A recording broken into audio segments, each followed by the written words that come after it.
I've tried to be transparent throughout this. The president wasn't such a big fan of Mike Flynn after all. Reince Priebus asking if there was a FISA warrant on Flynn. What's his need to know about that? I don't think his congressional allies did him any favors by revealing these memos. This false narrative about this Russia trip, that's normal for any individual to want to have cleared off the table.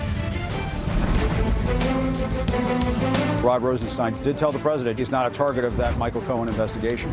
His main goal is to help bring the investigation to an end. I think he's being hired more as a lobbyist. I tried and I couldn't. Andrew came over, just trying to get her back in. I felt the calling to get up and do something. We made every effort to save this woman's life. This is New Day with Chris Cuomo and Allison Camerata. Good morning and welcome to your new day. Allison is off. I'm fortunate to have Erica Hill here because we've got a lot of news. And let's begin with breaking news on the James Comey memos. 15 pages of redacted notes written by the fired FBI director after 7 different interactions he had with President Trump and Mr. Trump's attempts to influence the Russia investigation. Comey writing, the president expressed, quote, serious reservations about the judgment of Michael Flynn, and salacious claims that Vladimir Putin bragged to Trump about Russian hookers. The Kremlin just put out a statement denying that Putin ever told Trump anything like that.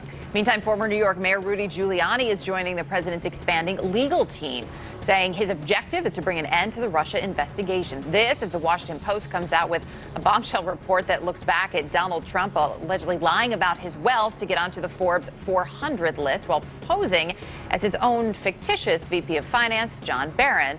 All of this in never-been-heard audio tapes. There is a lot to cover this morning. To put it mildly, let's begin with CNN's Abby Phillip, who is live in West Palm Beach, Florida. Abby, good morning.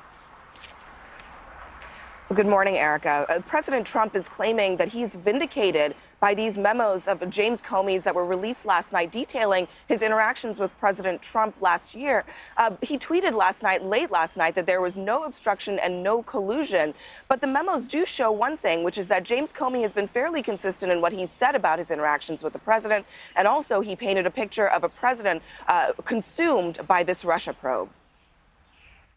Personal memos from fired FBI Director James Comey, obtained by CNN, detail conversations Comey had with President Trump. I think what folks will see if they get to see the memos is I've been consistent since the very beginning, right after my encounters with President Trump.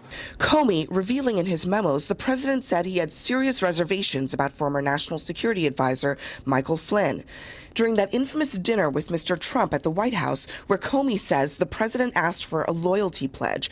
Comey writing, the president pointed his fingers at his head and said, the guy has serious judgment issues. Comey also describing another meeting he had with the president a couple of weeks later, in which he says the president kicked everyone out of the Oval Office, including Attorney General Jeff Sessions. He then returned to the topic of Michael Flynn, saying that Flynn is a good guy and has been through a lot. He said, I hope you can see your way clear to letting this go, to letting Flynn go. He's a good guy. I hope you can let this go. I replied by saying, I agree he's a good guy, but said no more. And just days before Flynn was fired by the president for misleading the vice president about his contacts with Russia's ambassador, he then asked me if this was a private conversation. I replied that it was. He then said he wanted to ask me a question and I could decide whether it was appropriate to answer. He then asked, do you have a FISA order on Michael Flynn? That same day, Comey says he met with Mr. Trump, who suggested he spoke to Russian President Vladimir Putin. The president said the hooker thing is nonsense, but that Putin had told him, we have some of the most beautiful hookers in the world. Comey addressing the salacious claim last night. He told you that he'd had a personal conversation with President Putin about hookers? Yes. Did you believe him, or did you think he was speaking hyperbolically? He didn't seem to be speaking hyperbolically. Do we otherwise know that the president had had personal conversations with Vladimir Putin at that point? I can't recall. I think there was public reporting that he had spoken to Vladimir Putin as sort of a welcome, congratulations on taking office thing at that point. I'm not suggesting they talked about how beautiful the hookers were in Russia, but I do know there was at least one publicly reported conversation.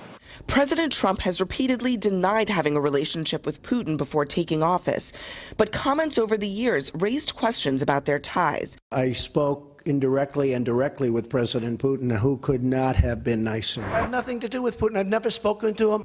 Just hours before Comey's bombshell memos surfaced, Rudy Giuliani confirming that he's joining Mr. Trump's personal legal team. The former New York mayor tells CNN he hopes to bring Mueller's Russia investigation to a conclusion, saying it needs a little push. So it's already been a busy Twitter morning for the president this morning. He's tweeting again about this Comey book tour and also questioning why, as he says, General Flynn's life can be totally destroyed while shady James Comey can leak and lie and make lots of money from a third-rate book. The president goes on to say, is that really the way life in America is supposed to work? I don't think so. It's worth recalling here that General Flynn pled guilty to lying to the FBI, and the president himself fired him from his job as national security advisor. But clearly the president here is not over the book tour, despite what sources tell us, which is that, the people in the White House believe he's really weathered this one fairly well, despite the numerous interviews and all of these memos coming out in the last several days, Erica. Well, it's all relative, right? Because usually the head of state ignores them completely. So obviously, once again, the bar has been lowered. The rules have been changed. Abby, thank you very much. Put that tweet back up there for a second, just as a little bit of window into the mind. Shady James Comey. Shady, as you see, spelled incorrectly, unless maybe referring to Slim Shady, could be the alternate persona of Eminem. Right. Since we're talking alternate personas this morning.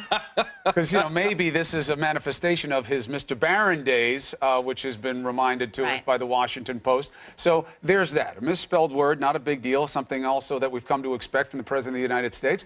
But also something in there that is at odds with what Mr. Trump himself said to Jim Comey. Let's discuss. CNN political analyst John Avlon is here, and CNN law enforcement analyst Josh Campbell. He was former special assistant to James Comey. Now, in some of these memos, we see this back and forth between the two men, Josh. Now, one of the things, let's put up on the screen what the president had said about his concerns about Mike Flynn to James Comey. Very much at odds with what he just tweeted.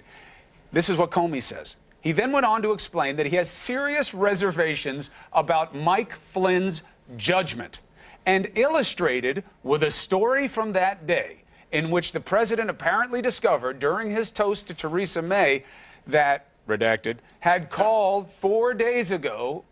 In telling the story, the president pointed his fingers at his head and said, the guy has serious judgment issues. I did not comment at any point during this topic, and there was no mention or acknowledgement of any FBI interest in contact with General Flynn. So, Josh, once again, we see the president says what he needs to say in the moment to advance his own interests. Right now, he wants to make Mike Flynn a victim. Tweet that James Comey ruined his life. When, to James Comey himself, he gave Comey reason to be suspicious of Flynn. That's right. And what's so interesting about these memos, if you look at them, is that, we have a very unusual, chief executive now as far as, taking to Twitter, taking to social media, where we think that we know his thoughts on any given day about every possible topic. But then when you compare that with, going inside in these private meetings that we now know about, thanks to these memos from Jim Comey, they paint a very different portrait. And, obviously with respect to Michael Flynn, there was a question there as far as his judgment. And then you have the chief of staff actually wondering if he's under some type of, surveillance warrant, which shows that, to even pose the question means that the White House may have some kind of concern.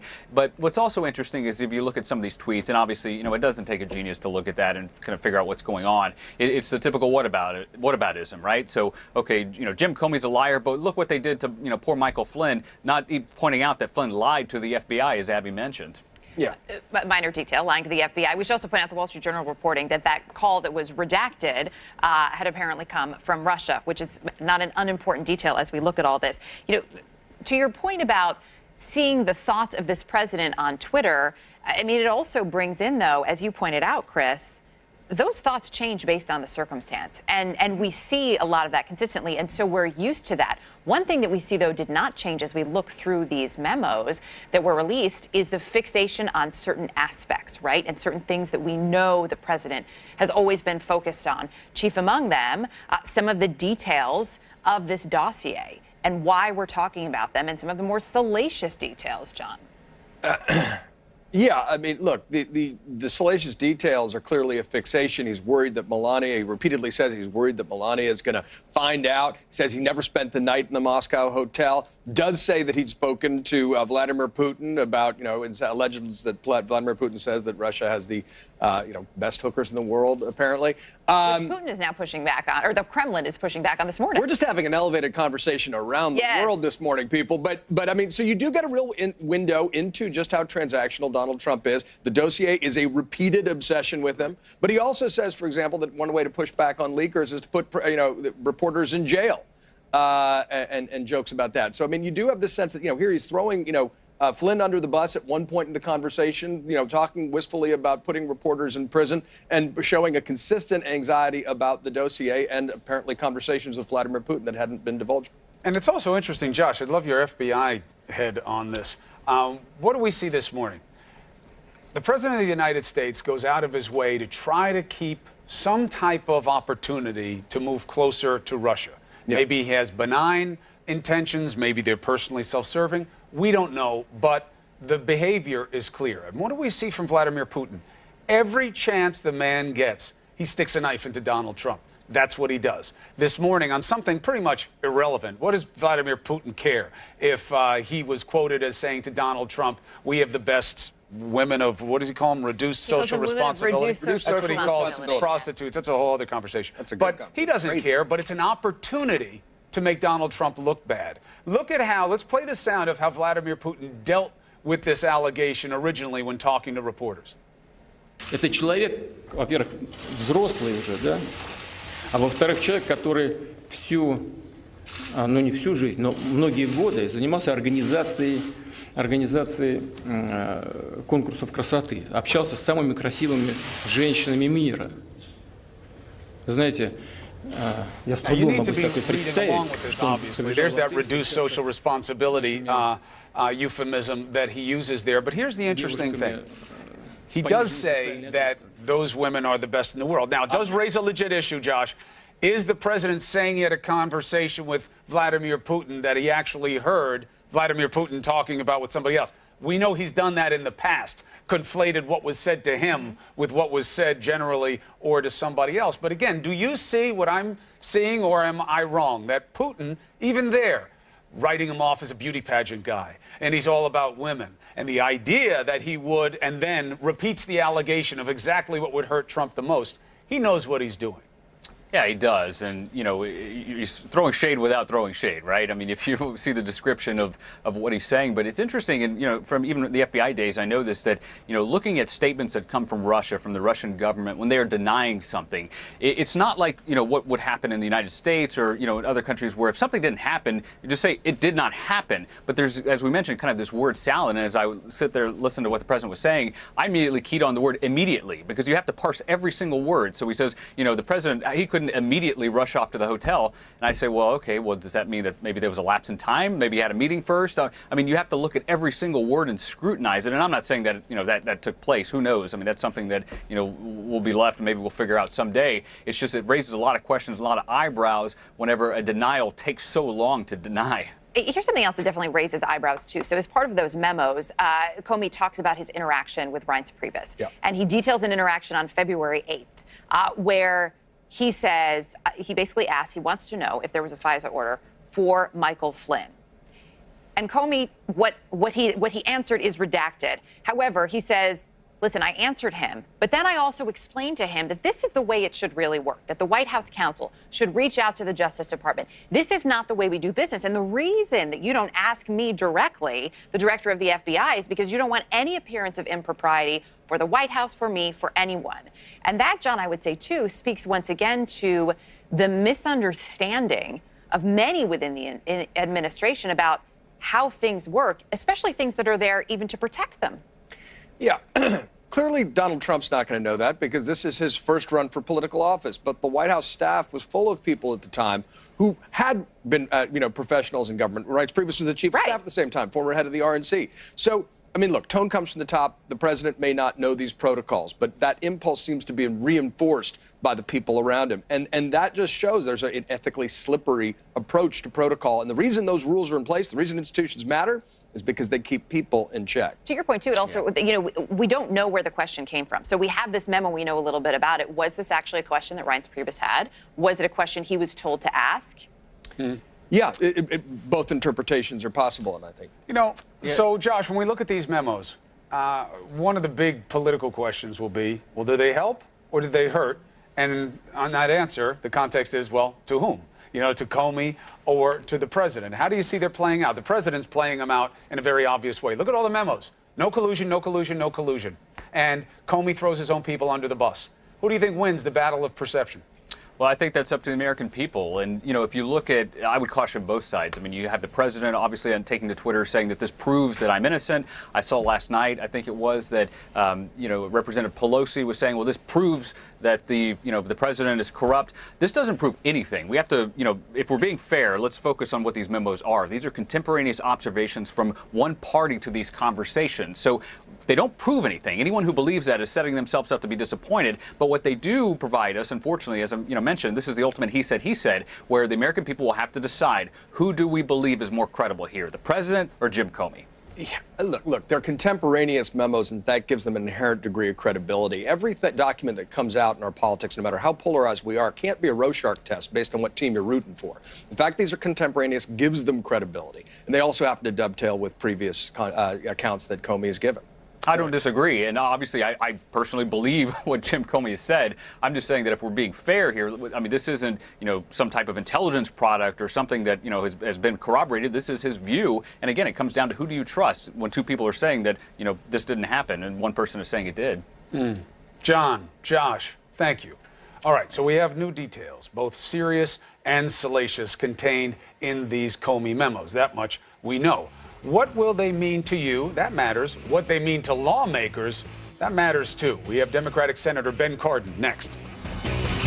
Former FBI Director James Comey's memos about his interactions with President Trump, they have some details in there. They reveal attempts by the president to influence the Russia probe. Joining us now is Democratic Senator Ben Cardin of Maryland. He is a member of the Foreign Relations Committee. Senator, thank you for joining us. Chris, it's good to be with you. Thank you. The memos, do you care? Well, 2 points. First, it's been reported that the Mueller team okayed the release of this information so it doesn't interfere with the Mueller investigation. And secondly, I think the public should have access to as much information as possible to make their own judgments. So I think the more that can be made public, the better we are. What do you learn? Well, not much. I mean, I think what we have seen so far indicates that there was clearly a lot of information between Russia and the president and information coming out. There are a lot of areas of concerns. It's up to the Mueller team to connect the dots. And that's one thing that I think we still don't quite understand, how all this comes together. What do you think the chance is that at the end of all this, that there are any crimes found to have been committed by anybody very close to the president and his campaign, or by the president himself? Well, we've already seen that there have been indictments that have been issued. There's already been many areas of concern. Whether it will lead to indictments, the Mueller investigation is keeping that information very close in hand, and that's how they should. An investigation cannot work in the public. They have to complete all of the information before making judgment.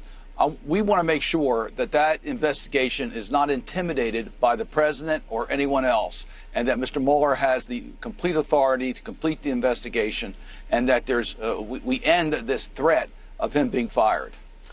He says, the president himself, they're still there. Been saying for 3, 4, 5 months, the media, that I want to get rid of them, but they're still there. Do you believe that means that Deputy AG Rosenstein and the special counsel are safe?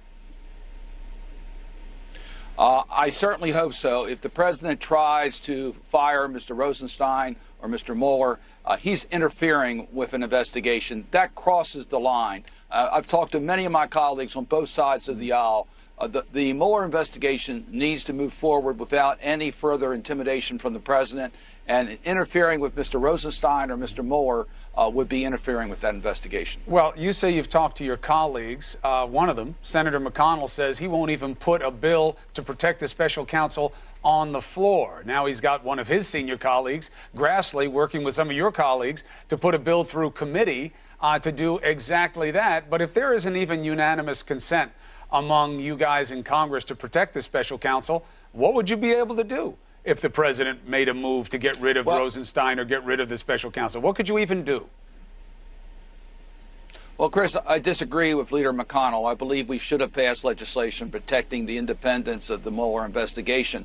But Leader McConnell has made it clear that he's not doing this because he doesn't believe the president will interfere with the investigation by firing Mr. Mueller. But we both know that Rosenstein. that's a completely specious premise, right? I don't think somebody will do something, so I won't protect against them doing it. Doesn't really work in any other area of legislation. You do things prophylactically. You do them protectively. You put it in place just in case. You have to believe it's possible because the president, by all accounts, has been considering it and hates the investigation itself. McConnell doesn't want to move. It seems his political motives are getting the best of him, no? Chris, you're making my case. I agree with you completely. We should have acted. It's very clear that the president is trying to intimidate the investigation. It would be the right thing for Congress to protect the independence. We should have passed legislation well before now. But Leader McConnell's not going to do that. The point I was raising is that he says he's doing that. He's not doing it because the president will not take those actions. You asked what happens if the president does take those actions. Well, Leader McConnell told us he wants to protect Mr. Mueller. So I would expect Congress and the American people will not allow the president to take those actions without consequences. Well, but the question becomes, I don't know what the consequences would be. Hopefully we don't have to get to that point. Mike Pompeo, are you a vote for him or against him for Secretary of State? Heidi Heitkamp, member of your party, switching her vote in the committee there. Might that matter?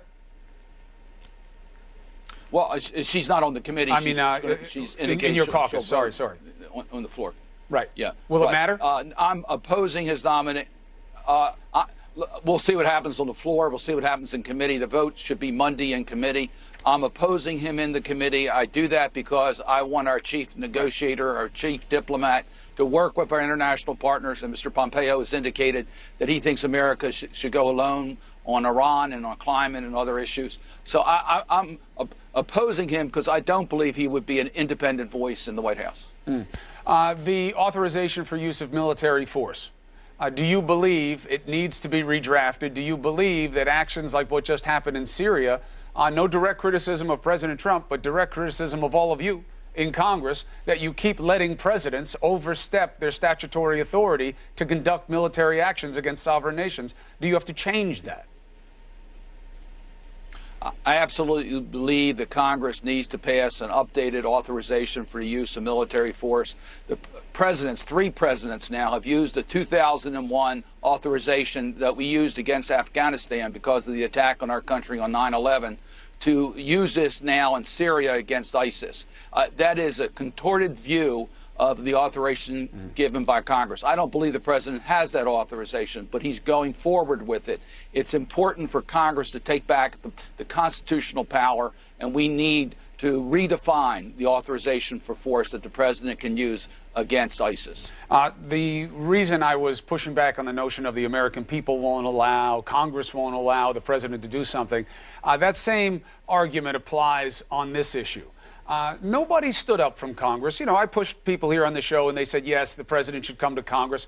But when he didn't, you did nothing. So what good is an AUMF if you don't have any real resolve to enforce it?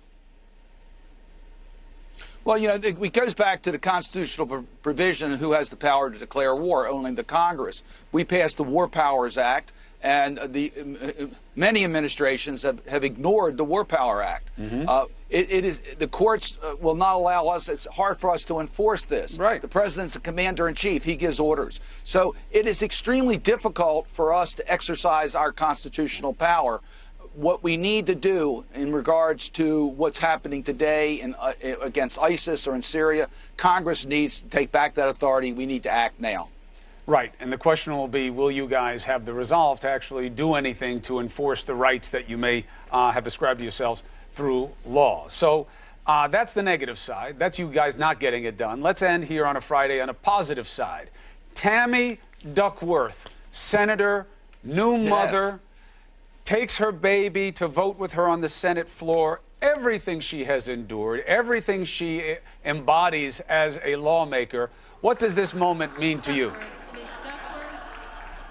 Well, Chris, first of all, it's the modernization of the United States Senate rules so a mother can bring her baby onto the floor. It recognizes, I think, how the Senate should operate as a family. We are so proud to have an addition to our family in the United States Senate. And Tammy's going to be a wonderful mother, and I hope she brings a spirit to the United States Senate that we can get things done.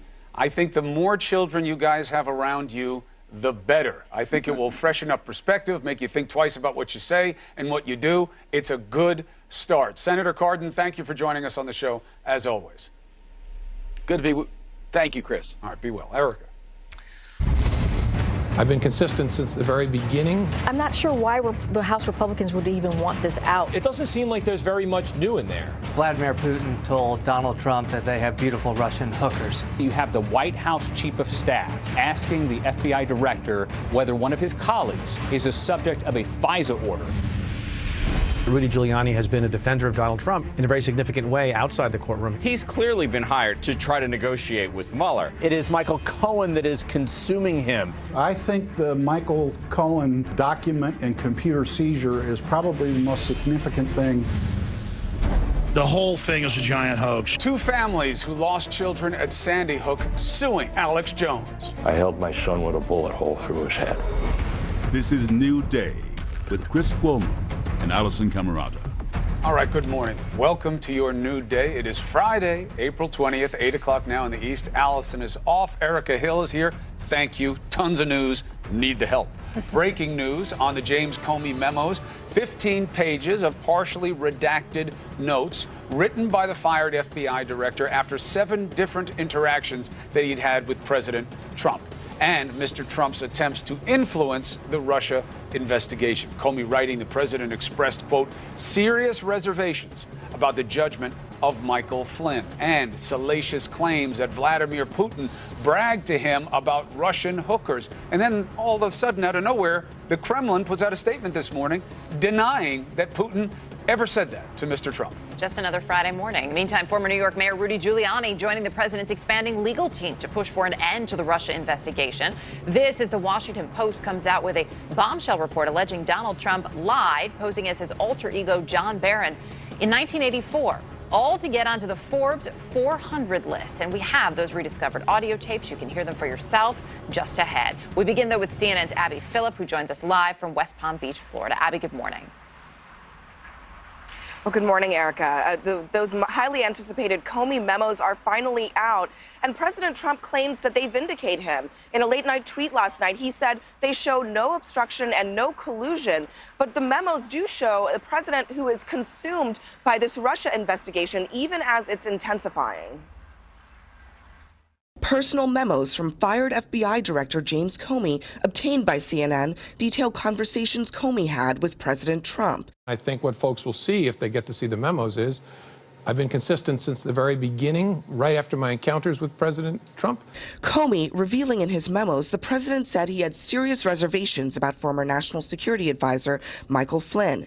During that infamous dinner with Mr. Trump at the White House, where Comey says the president asked for a loyalty pledge. Comey writing, the president pointed his fingers at his head and said, the guy has serious judgment issues. Comey also describing another meeting he had with the president a couple of weeks later, in which he says the president kicked everyone out of the Oval Office, including Attorney General Jeff Sessions. He then returned to the topic of Michael Flynn, saying that Flynn is a good guy and has been through a lot. He said, I hope you can see your way clear to letting this go. I hope you can let this go. I replied by saying, I agree he's a good guy, but said no more. And just days before Flynn was fired by the president for misleading the vice president about his contacts with Russia's ambassador, he then asked me if this was a private conversation. I replied that it was. He then said he wanted to ask me a question and I could decide what answer. He then asked, do you have a FISA order on Michael Flynn? That same day, Comey says he met with Mr. Trump, who suggested he spoke to Russian President Vladimir Putin. The president said the hooker thing is nonsense, but that Putin had told him, we have some of the most beautiful hookers in the world. Comey addressing the salacious claim last night. He told you that he'd had a personal conversation with President Putin about hookers? Yes. Did you believe him, or did you think he was speaking hyperbolically? Didn't seem to be speaking hyperbolically. Do we otherwise know that the president had had personal conversations with Vladimir Putin at that point? I can't recall. I think there was public reporting that he had spoken to Vladimir Putin as sort of a welcome, congratulations on taking office thing at that point. I'm not suggesting they talked about how beautiful the hookers were in Russia, but I do know there was at least one publicly reported conversation. President Trump has repeatedly denied having a relationship with Putin before taking office, but comments over the years raised questions about their ties. I spoke indirectly and directly with President Putin, who could not have been nicer. I have nothing to do with Putin. I've never spoken to him. Just hours before Comey's bombshell memos surfaced, Rudy Giuliani confirming that he's joining Mr. Trump's personal legal team. The former New York mayor tells CNN he hopes to bring Mueller's Russia investigation to a conclusion, saying it needs a little push. So President Trump is up bright and early this morning, and he's tweeting once again about Comey, this time reviving the issue of his former national security advisor, Michael Flynn, writing, General Flynn's life can be totally destroyed while shady James Comey can leak and lie and make lots of money from a third-rate book that should never have been written. Is that the way life in America is supposed to work? I don't think so. But the president fails to mention that Michael Flynn was fired from that job, and the president himself fired him. And he also pled guilty to lying to the FBI. So unclear why he's reviving this, especially since his aides have told, or sources have told CNN that his aides believe that he's really weathered this Comey book tour fairly well, considering all of the things swirling around him. But the president seems eager to continue to go after him on social media. Chris and Erica. Well, Abby, fairly well is a completely relative term and a very, very low bar for President Trump. Thank you very much. Also, let's just quickly seize on the moment here. The tweet that Abby just put up about where Comey is getting attacked by the president for being so mean to General Flynn. Guess what? That's the way Trump was talking about Flynn to Comey, one of the things that is now revealed in these memos. He said to James Comey, President Trump did, I have big concerns about Flynn's judgment. So if you're going to talk about throwing Flynn under the bus, who's driving that bus may look a lot like the president. All right, let's discuss. CNN political analyst John Avalon is here. CNN legal analyst Michael Zeldin, who worked with Robert Mueller at the Department of Justice. I mean, John, you know, it's not about being unfair to the president. It's about being real in what's revealed in these memos. You don't say that it's your fault that this guy went down when I was saying that you should be worried about the guy that you eventually get. Yeah, in these contemporaous memos, we have him repeatedly saying that Flynn's got serious judgment issues. As Abby pointed out, Trump fired Flynn for not only lying to the FBI, which he confessed to, but lying to the vice president about his contacts with Russia. So this is a selective retelling of the past, and it contradicts the president's own statements. He talks about loyalty a lot, but it does seem to be a one-way street. Summed it up quite nicely there.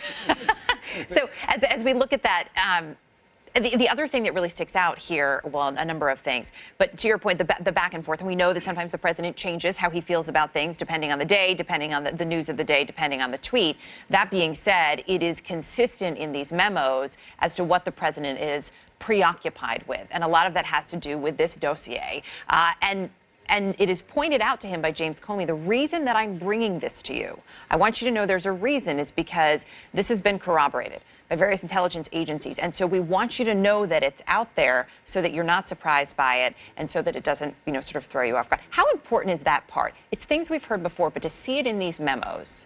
Well, I think that the dossier and its corroboration will be important to Mueller as he evaluates the Russia collusion coordination, because that dossier, leave aside the salacious golden showers part of it, that dossier paints a picture of coordination in some respect between the campaign and foreign nationals. And so to the extent that it's corroborated by Mueller in his separate investigation, that is meaningful legally. In respect of these memoranda, it shows a president with what he's preoccupied with, his personal reputation, his standing in the world community. He's upset with Flynn because why? He interrupted him to say that it wasn't actually true that Theresa May was the first person who called him. Apparently, that's not something that you do with the president. You don't interrupt. And so you get a president who's sort of like free associating throughout these memoranda. And it's an interesting portrait of his state of mind. We talked about, can you prove mens rea, criminal intent of the president to obstruct justice? These memos, I think, in some sense, undermine the notion that this guy is forming criminal intent. He seems to just be all over the place in his communications. He's just rambling on and on and on. I think Comey said he doesn't speak in a linear way. It's hard to prosecute somebody who doesn't speak in a linear way when you have to prove that they had specific intent to do something that's criminal. Part of the suggestion in what these memos mean is that they show the president's efforts to interfere with the investigation. Do you agree with that? I think they show a preoccupation with the investigation. They show him trying to work the margins. You know, it's the Flynn conversation, asking for loyalty. That's repeated, seeing if he can clear things up. I don't know that these Comey memos show a smoking gun in that regard, but they clearly show a president who is aware and anxious about the implications of this investigation. And he's thrown some brushback pitches, which from a president is a serious deal. And then you've got the question from Rice about the FISA warrant. Right, with the most serious potential aspect of this is the clearing of the Oval Office to have that conversation. Right. If he just had the conversation, then you think, well, you know, maybe not appropriate to ask about letting a case go. But when you clear an office, that's the thing that shows mostly what he's intending, which is potentially to have a communication that he knows is inappropriate. But in and of itself... No, he denies it, the president. I understand. But if you're going to take Comey at his word and his contemporaneous memoranda, then it seems to reflect the president with knowledge that this is something that he needs to do quietly. And that's not helpful to the president. But in and of itself, I don't think it rises to the level of obstructive behavior. There's something that stood out about Russia. So as we're learning in this memo, so he talking about Michael Flynn and how he interrupted, to your point, as he was making a toast to Prime Minister Theresa May and saying, oh, I want to thank you for being the first foreign leader to call. And that's when Michael Flynn decides to say, oh, wait, actually, no, she wasn't first. X person, it's been redacted, actually called a few days ago. And the president was very upset. So the Wall Street Journal reporting that person was Vladimir Putin. The president upset, understandably. He didn't know about it for some days. But also, Comey points out in the memo that he's upset, and I'm going to read this here, that the return call was scheduled for Saturday, which prompted a heated reply from the president that 6 days was not an appropriate period of time to return a call from the redacted of a country like redacted, noting that if he called and didn't get a return call for 6 days, he would be very upset. Look, that's a legitimate point across the board. A world leader calls you don't want to wait 6 days, but especially if we're learning, as the Wall Street Journal is reporting, that this is Vladimir Putin and he's not calling him back for 6 days. And we see the way the president reacts to all things Russia. That stands out, John. It does. I mean, you know, the president is perhaps one for punctuality and has a good sense of manners. Inappropriate to not call a world leader back, but it's notable that Putin is allegedly the first world leader to call him. And again, we know that this is the subject of Vladimir Putin is one that puts the president back on his heels. He's willing and eager to criticize almost anyone in any orbit, but by all accounts, in public and private, Vladimir Putin causes him to back down. And that's, of course, asks the question, why? Why? All right, so now a big question here that both of you have raised in your own ways, whether it's the underlying basis of the belly of why or who is to be believed, is veracity, right? Telling the truth is important here. And it's one of the reasons that we are bringing you a story that is a reminder of something that you've heard before, okay?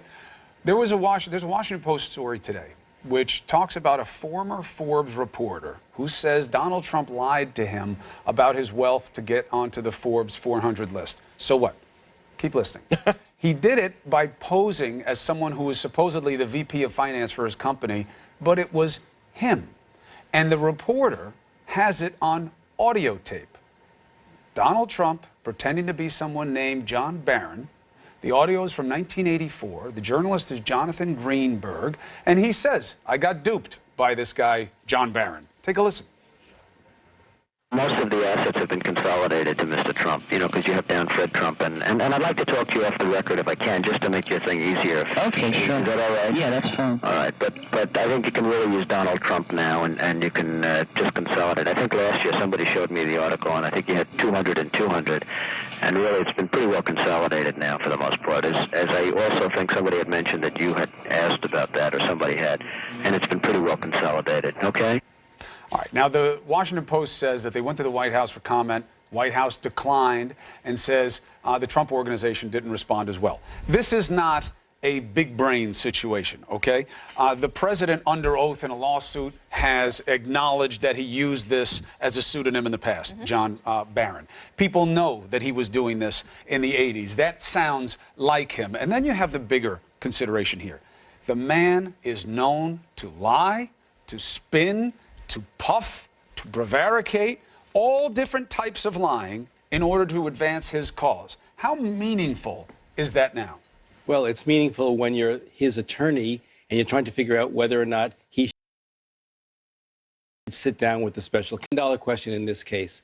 I think Mueller is going to want that interview. I don't think he's going to be able to avoid that interview, but they need to do something either to avoid it or to circumscribe what it is that he's going to be asked about in a way that he does not lie under oath to Mueller, because lying under oath to Mueller has been proven to be a very bad thing for one's liberty interests. Now, look, Tim O'Brien, okay, used to be on the show. He's working at MS now, works for Bloomberg. He got into a big lawsuit. Why am I telling you this? Because you can go and look at the deposition that Donald Trump did, and you will see he can be good under oath. He can know how to play the game that I don't recall and all this, but he can also get caught lying.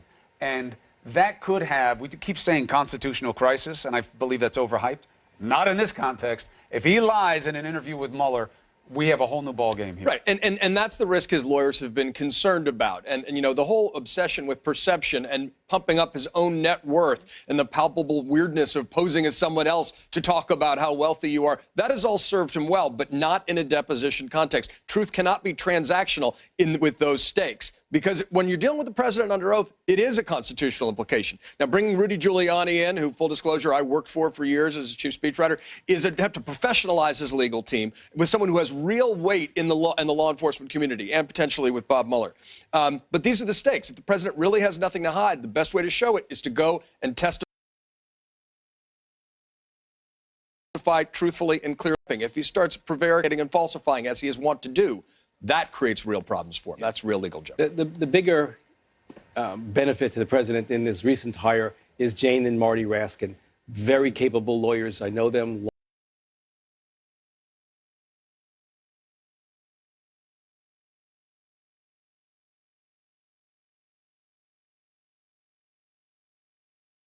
We've worked together.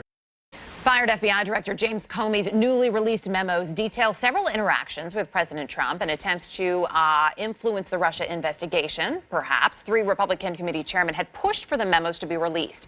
But do they help or hurt the president? Joining us now, Democratic Senator Ed Markey of Massachusetts, who, of course, is also a member of the Foreign Relations Committee. Sir, good to have you with us. When we look at these memos and what's coming out of them, there's a lot of focus, obviously, from each side on certain aspects. Elijah Cummings saying they show a blatant effort to deny justice and interference by the president. Is that what you see?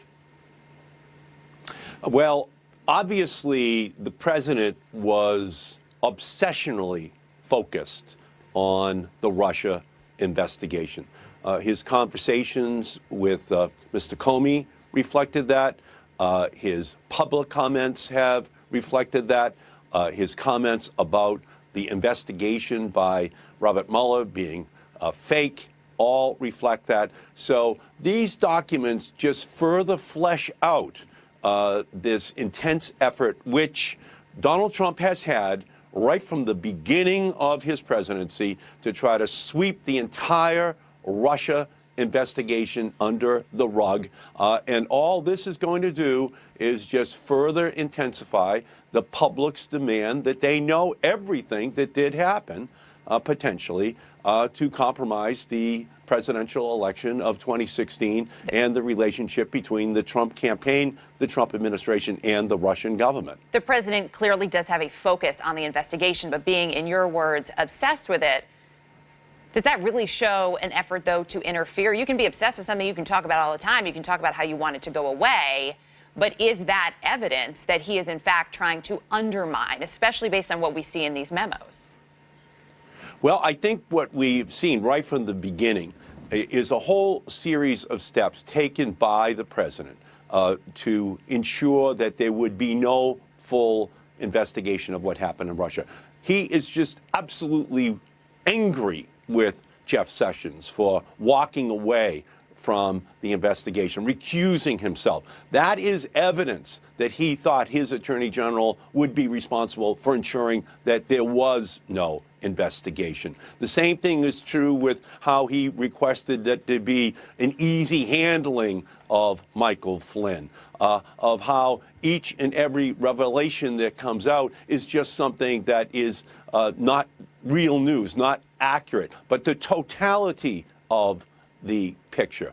Each and every detail as it comes out is an indication of a serious concern on the part of the president that in its totality, it becomes clear that there was an attempt to obstruct an investigation to get to the heart of the potential compromise of the election of 2016. Although, of course, the investigation is still ongoing. We don't know what it found. It is not finished yet. And so it rolls along. I want to get your take on some other things. And let's stay with Russia, if we could, for a moment, because obviously Russia is a focus, as we're seeing in a lot of these memos, but also based on what we learned about what happened with the president over the weekend, walking back plans for sanctions. As someone who serves on the Foreign Relations Committee, where do we stand at this point? How does this affect the way the United States is being perceived?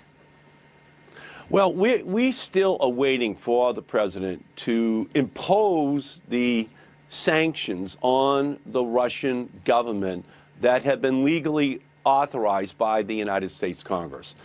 That includes for actions which the Russians are taking and propping up Assad, for their actions in the Ukraine, for other actions that clearly go right to the heart of this malign influence which increasingly Russia and Putin are playing across the planet. But the president thus far has not been willing to impose the toughest possible sanctions on the oligarchs in Russia, on economic entities within that country that would begin to push back on Putin to show him that there is a price that has to be paid when the leader of a nation, this is Putin, who is in clear violation of the norms of international conduct. I also want to get your take on North Korea, because North Korea, as we're learning, dropping its demand that American troops be removed from South Korea as a condition for giving up its nuclear weapons. Hearing that more from the president of South Korea, does the president deserve some credit here for moving these diplomatic efforts forward? Over the years, the North Koreans have made many representations that ultimately have proven not to be true. If this is true, if the North Koreans are willing to accept a concession that American troops can stay on the Korean Peninsula, then that would be a step forward. But history teaches us that when we are negotiating with the North Koreans, that we have to test their representations every single step of the way. But ultimately, if it's possible, to keep our troops there and to begin a process towards denuclearization, then that would be a good thing. But I think it's much too early to reach a conclusion that the North Koreans are actually able to propose and comply with that kind of a guarantee back to the United States and South Korea. Senator, we are super tight on time, so really only time for a yes or no on this one. Heidi Heitkamp saying that yes, she will be a yes for Mike Pompeo. Is this a political calculation in your mind? Well, again, each individual member of the Senate has to make up their own mind on each nominee. And I obviously am opposed to Mike Pompeo. I think his record on LGBTQ issues, on Muslim issues, on issues of war and peace, from my perspective, cannot earn an affirmative vote from me, but other members have to make up their own minds. We will have to leave it there. Senator Markey, I appreciate your time. Thank you. All right, so we now have 15 pages of redacted notes released with the help, really, of Republican lawmakers, written by the fired FBI director after 7 different interactions that he had with President Trump. Let's discuss their impact with Judge Ken Starr. He led, of course, the independent counsel investigation into President Bill Clinton. Always good to see you, sir. Hey, thank you, Chris. Good to see you. Significance of the memos.